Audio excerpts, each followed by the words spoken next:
அடியார்களுக்கு அனைவருக்கும் வணக்கம். சைவ சித்தாந்தத்திலே எல்லோருக்கும் சைவ சித்தாந்தம் என்றால் என்னவென்று தெரிந்திருக்கும்.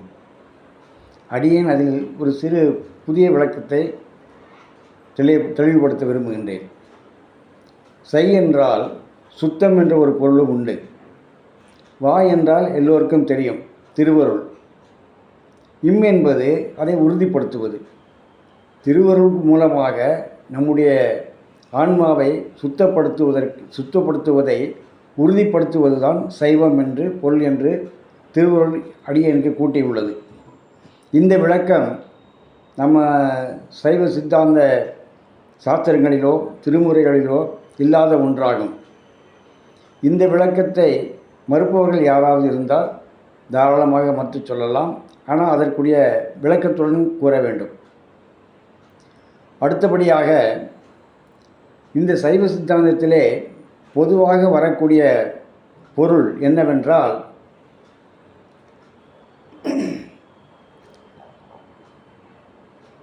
அதாவது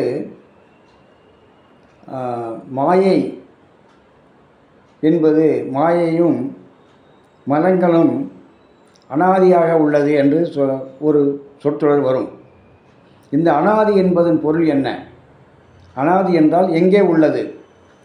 இந்த வினாக்களுக்கு சைவ சித்தாந்த சாஸ்திரங்களிலோ திருமுறைகளிலோ வினா இல்லை, தெளிவு இல்லை. ஆனால் அடியேன் இதை சிந்தித்து வருகையில் திருவருள் ஒரு தெளிவை கூட்டியுள்ளார்கள்.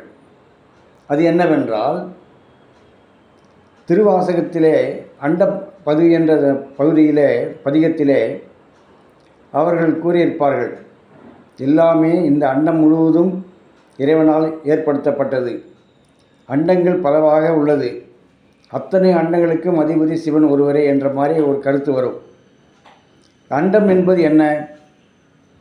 பஞ்சபூதங்களால் ஆனது தான் அண்டம். அதில் நிலம் உண்டு, நீர் உண்டு, காற்று உண்டு, ஆகாயம் உண்டு, வெளியும் உண்டு, வளியும் உண்டு.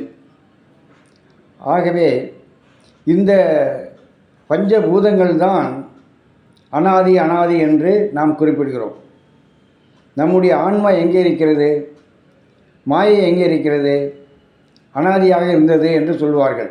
அதாவது முதல் பிறப்பு தோன்றுவதற்கு முன் இவையெல்லாம் அனாதியாக இருந்தது என்று சொல்வார்கள். அனாதியாக எங்கே இருந்தது? இந்த பஞ்சபூதங்களுக்குள் தான் நிறைந்திருந்தது.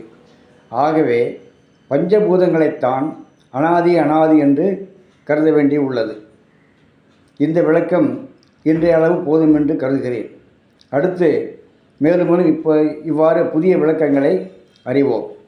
சிவாய நம. வணக்கம்.